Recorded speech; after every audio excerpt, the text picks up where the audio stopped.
PlayStation 1. Sony wasn't supposed to be in gaming. They had a deal with Nintendo and a CD-ROM add-on for the Super Nintendo. Sony built it. Then Nintendo announced the very next morning they were going with someone else instead. Sony was publicly humiliated in front of the entire industry. Most companies walk away, but one engineer, Ken Kutaragi, walked into his boss's office and said, "Let me build our own console." They almost fired him on the spot. Instead, they gave him a small team, a separate division, and just enough room to prove himself. What he built was a 32-bit machine with a GPU capable of 360,000 polygons per second. But the real weapon? CDs instead of cartridges? Cheaper to produce, massive in storage, and suddenly games could have real voice acting, cinematic cutscenes, and full soundtracks.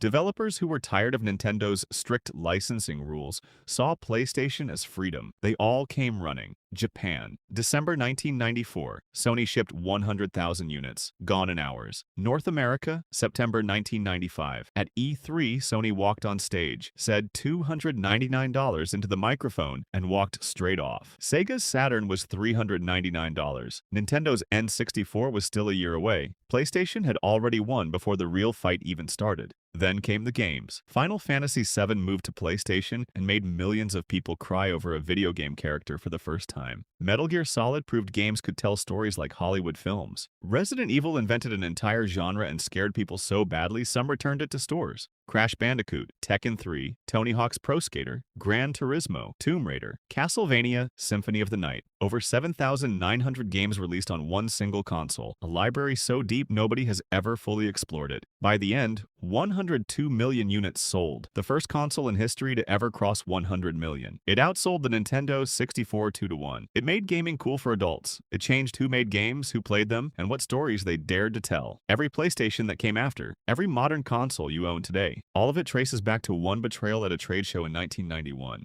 PlayStation 2. If the PS1 was Sony's entrance, the PS2 was their coronation. October 2000 in North America, the PlayStation 2 launched and people lined up like it was a concert. And there was a reason the PS2 wasn't just a gaming console. It was a DVD player, and DVD players at the time cost $300 to $400 by themselves. The PS2 was $299 and played games too. Sony accidentally created the best value proposition in consumer electronics history. The hardware was a beast for its time. The Emotion Engine processor, a graphic synthesizer capable of 66 million polygons per second. Games looked real in a way that felt impossible. And the library? Arguably the greatest in gaming history. Shadow of the Colossus, God of War, Kingdom Hearts, Grand Theft Auto San Andreas, Devil May Cry, Silent Hill 2, Ico, Okami, Burnout 3, Ratchet and Clank. These weren't just good games, they were defining cultural moments. The PS2 went through several redesigns. The original chunky vertical unit became the slim version in 2004, which became one of the most recognizable pieces of electronics ever made. Final lifetime sales? 155 million units. It is still, to this day, the best-selling gaming console of all time, and it probably always will be. PlayStation 3.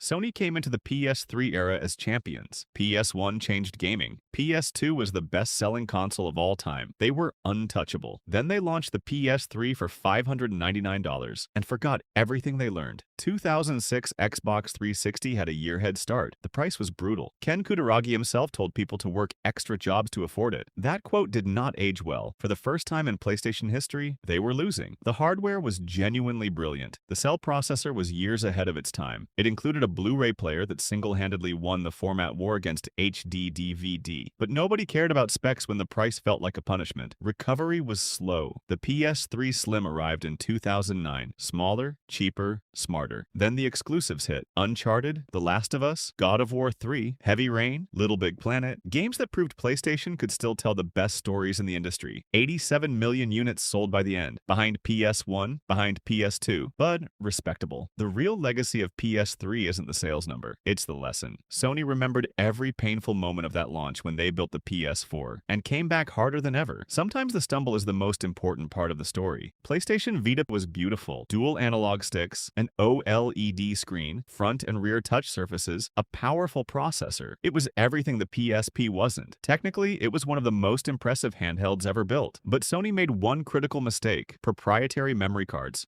They were expensive, absurdly so. A 32GB card cost nearly $100.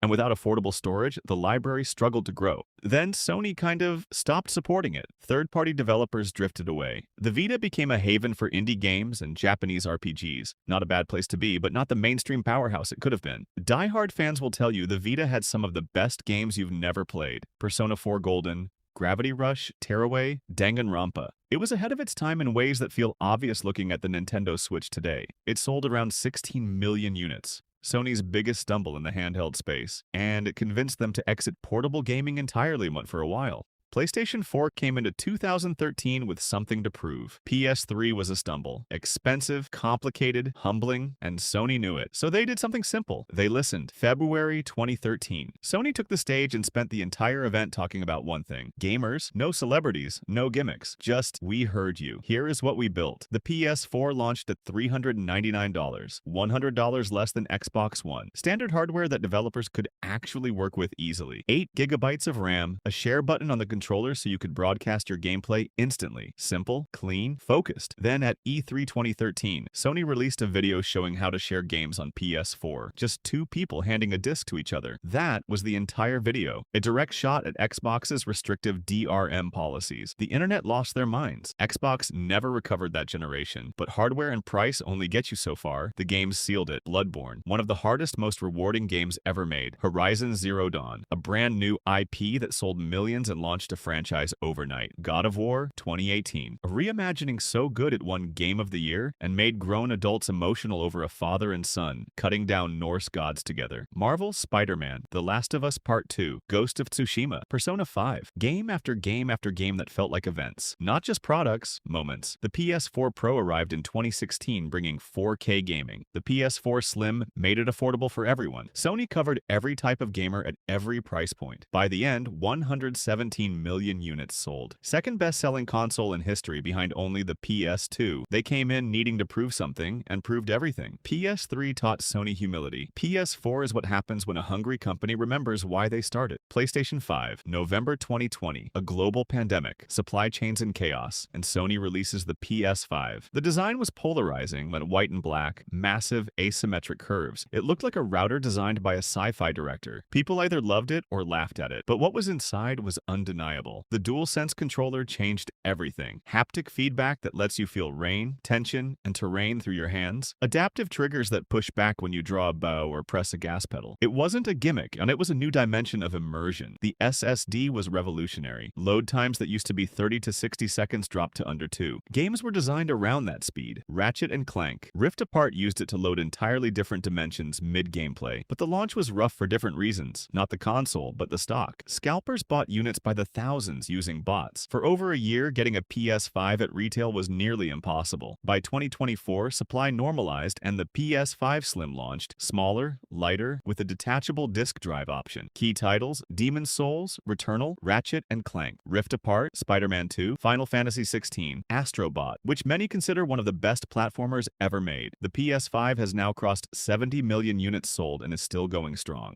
The PlayStation Portable, the PSP. This thing was sleek. An ultra-wide screen, full analog stick, UMD disc format, Wi-Fi, music, and video playback. It felt like a piece of the future in your hands. Sony wanted it to be a multimedia device, that way Walkman for the 21st century. And honestly, it mostly delivered. God of War, Chains of Olympus, Monster Hunter Freedom Unite, Crisis Core, Final Fantasy VII, Grand Theft Auto, Liberty City Stories. The PSP had serious games that stood alongside console titles. It went through several revisions: PSP 1000, 2000, 3000, and the PSP Go, which ditched physical media entirely for digital downloads. Ahead of its time, maybe too far ahead. Total sales, 80 million units. Not bad for a handheld competing with the Nintendo DS, which sold 154 million. The PSP was the best-selling non-Nintendo handheld ever, a title it still holds. The PlayStation Portal. Sony re-entered the handheld space, sort of. The Portal isn't a standalone console. It's a remote play device. It streams your PS5 over Wi-Fi. You get a full DualSense experience, including haptics and adaptive adaptive triggers on an 8-inch 1080p/60 frames per second LCD screen, but it requires a PS5 and a good internet connection. It's a strange product. Critics debated its value, but gamers who wanted to play PS5 games in bed, in another room, or while someone else used the TV, they bought it in huge numbers. Sony reportedly sold out of initial stock almost immediately. It's not the Vita, it's not a true handheld, but it's a sign that Sony hasn't completely abandoned the idea of PlayStation on the go.